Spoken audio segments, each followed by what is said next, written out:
With the recent release of Adobe Creative Cloud 2018, Adobe has recently added GIF exporting from Premiere Pro and After Effects using Media Encoder 2018. So today I thought I would open up Premiere Pro 2018 and make some GIFs and export them. So let's get started. We've got a bin full of awesome stock footage that I downloaded for this purpose. And so what we're going to do first is let's do this one of two men hitting each other with bags full of stuff. It's an archive clip. So basically what I'm going to do here is I'm going to scroll through on our source monitor and find a spot where maybe like put an endpoint right there. He hits him, he hits him, and then we'll put an out point there, just a few frames. Now that we have our in and out point, let's whoops, undo that. Let's scroll through and see, maybe here might be better. Let's try this. Do an endpoint here instead. Boom.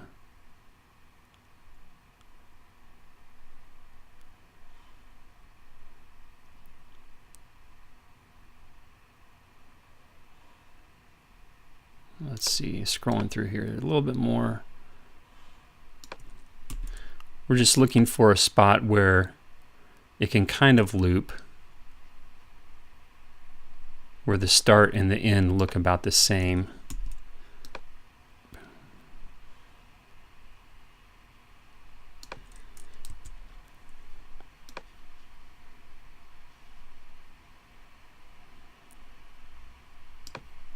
Let's see what that looks like. So I'm going to now create a new sequence from this clip using the in and out points. As you can see, it's very short. We're at a 1 second, 17 frames. And let's play through this and see how it looks. All right, so it doesn't loop when you play it in your timeline, but we can make it do that. If you go over here to your program monitor and click on this button editor, this plus sign, it opens up your button editor. And you find this icon, it's the loop icon. Click and drag that down to your button panel. Click OK. Now if we turn this loop icon on, we can play our timeline and it just keeps looping. And gives us a good look at kind of what we're working on here for this GIF.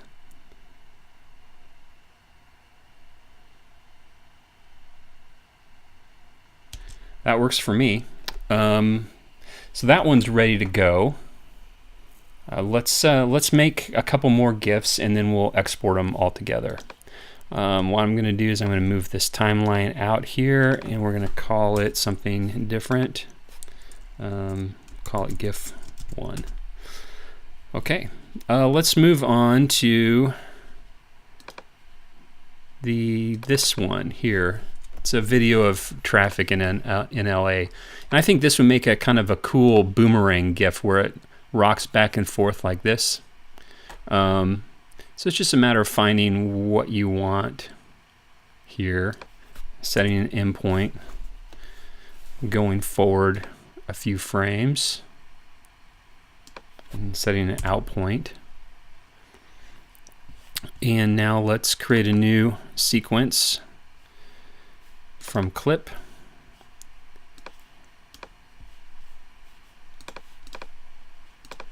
And we'll call that sequence GIF 2. So now we have our short little, how long is that? About 10 frames.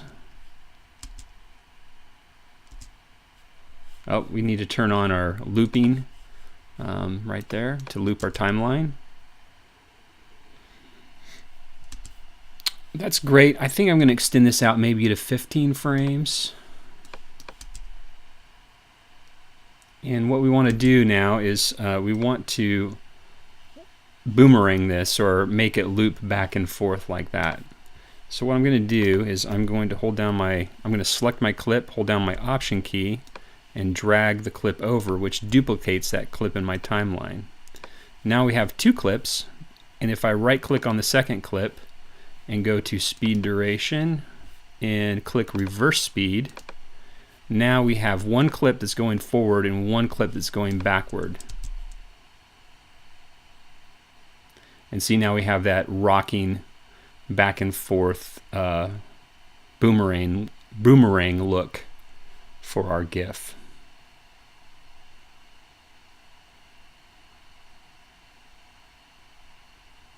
Cool. All right, so let's do our third GIF, which is going to be a little bit more complicated. Let's open this up in our source program monitor. We have this very serious looking kid in what appears to be a rock quarry spinning a soccer ball. Let's look through this and see. So what I want to do is I want to kind of create a cinemagraph, what they call a cinemagraph, out of this clip. And what I want is his head to be still, everything to be still, but the ball to be turning. And so what we have to do is kind of find a spot where the ball is turning, but there's not a lot of movement in the frame. And since that ball is turning so fast, we only need a couple frames. Let's see what happens here.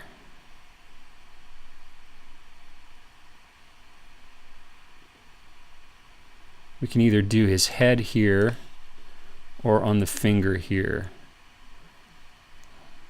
Let's do this right here. There seems to be just a little bit of movement. And I like how serious he looks. He's a serious ball spinner. All right, let's do an endpoint here. And I'm going to just move forward just a few frames so I can get just one half rotation of that soccer ball.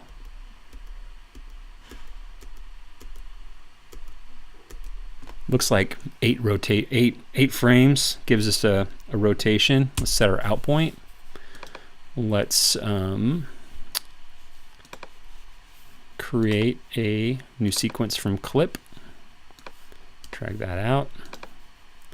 We'll call this GIF 3.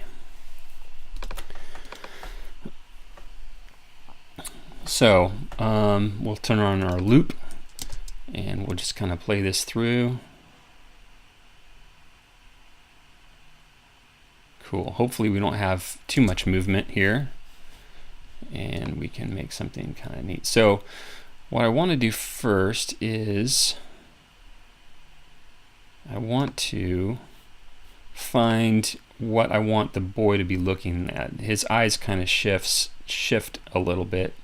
So I think I want him looking straight at the camera. So what I'm going to do is I'm going to hold my Option key and duplicate this clip and pull it up one level, nudge it up a level to our video 2 layer. And now what I want to do is I want to add a frame hold to it. So now when we play through, we don't see any movement at all. That clip is just a still frame, and underneath it, if we shy that layer there, we still have our moving frame.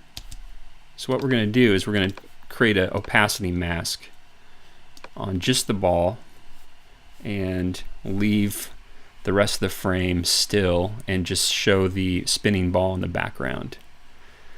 And hopefully that'll work. So let's go to our effects controls and we'll twirl down opacity. We'll select our ellipse mask, and you can see we already have created a mask right here.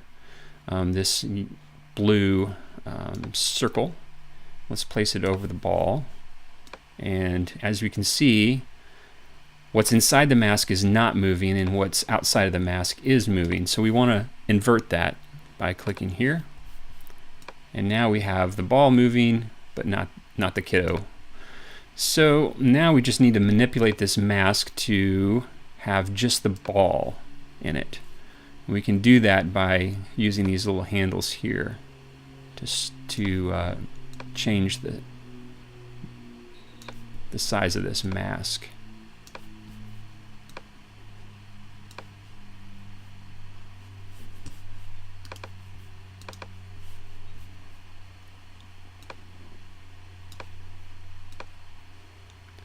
And if we need to, we can select our pen tool and add another handle here with some Bezier handles to kind of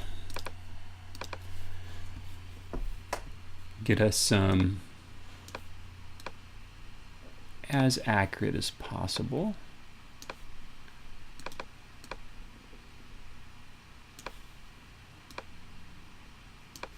Very nice.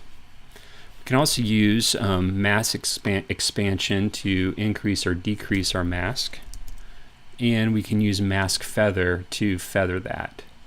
So let's go back and let's just hit play and see what this looks like. And there's just a little bit of funkiness happening right here. Let's see if we can get rid of that. No, that's not what we want to do. Click on our opacity mask. Let's bring that down a little bit, out a little bit, and maybe feather that to 5.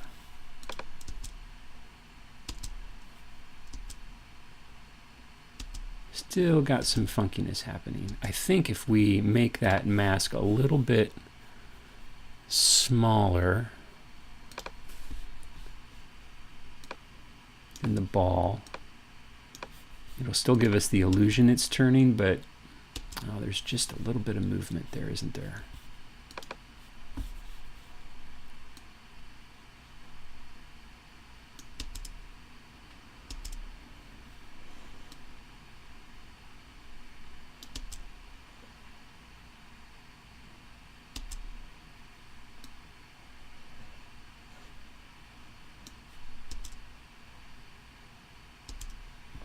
That's not going to work.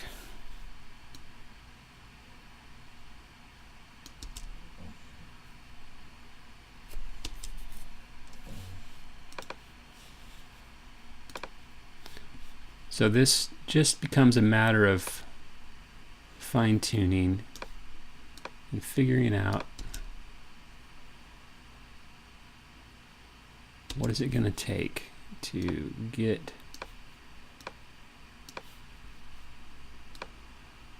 it just on the edge there, so that way everything looks good.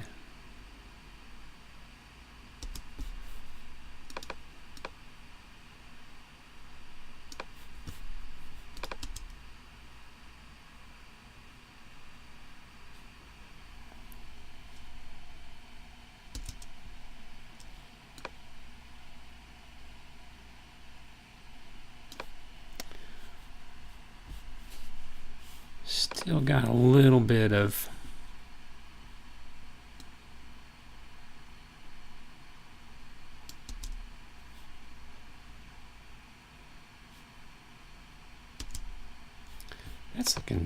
that's looking pretty good.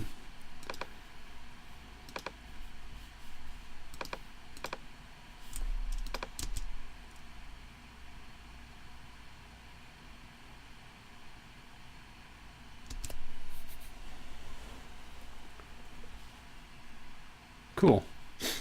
So we have our Cinemagraph here, and we have our just kind of looping funny GIF here. These two guys hitting each other with bags.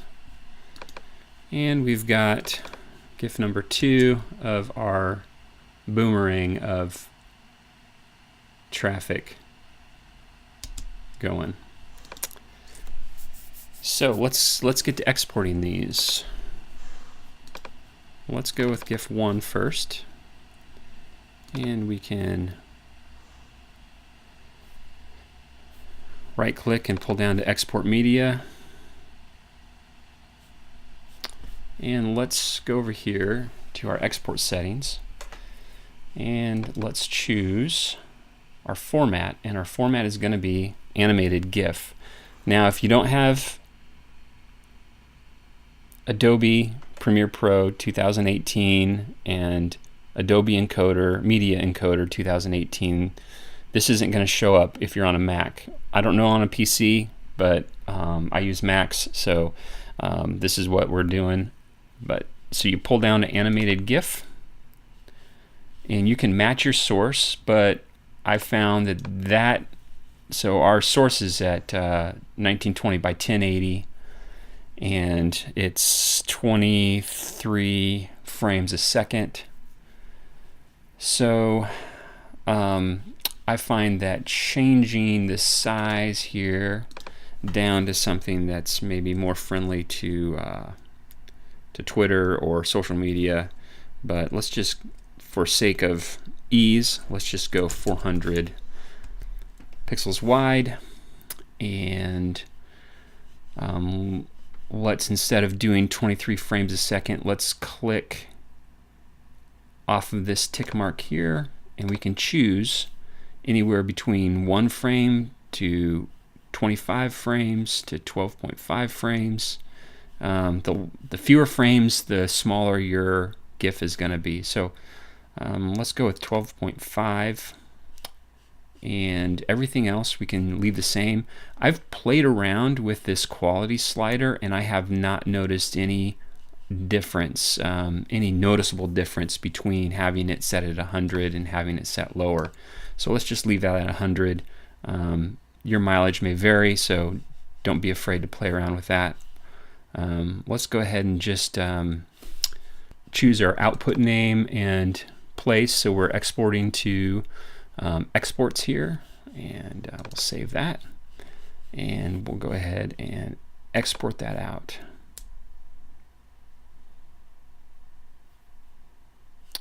Great. Let's check on that export.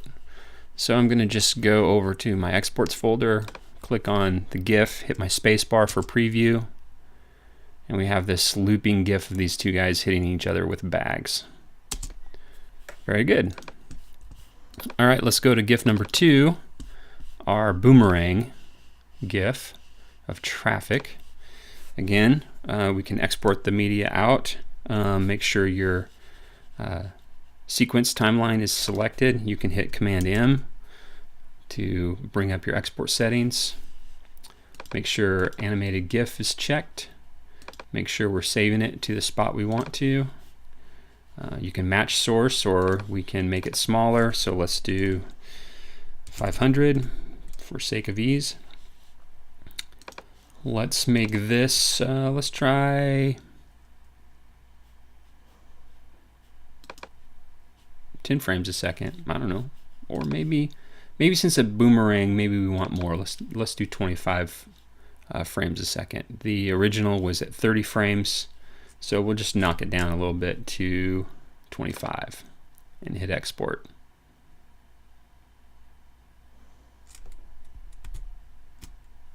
Let's jump over and see, check on that. So as you can tell, more frames, it's going to be a bigger file. So we're at 2.9 megabytes.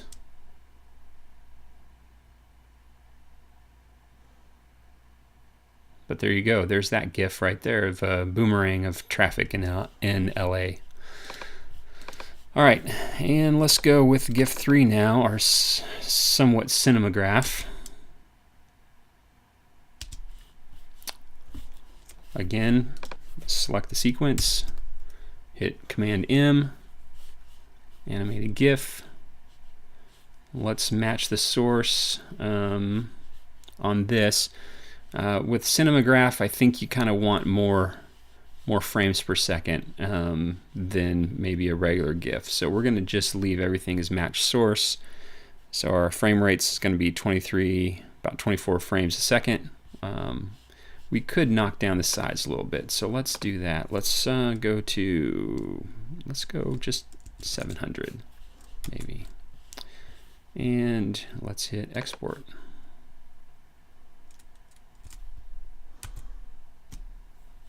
And here's GIF number 3, 0.7 megabytes. That's not bad at all. We'll bring it up. I think we could do a little bit better on that, but for this purposes, you can kind of see what's happening. There's some funkiness happening over here, which I'm not sure about. Have to investigate that more. But you can definitely do what you want with exporting GIFs from Premiere Pro. Hopefully that was helpful. If you thought this video was helpful, please leave a comment or a like below. I'd appreciate it. I just do these things for fun. Not trying to get anything out of it. Just trying to be helpful. So have a great day. Thanks.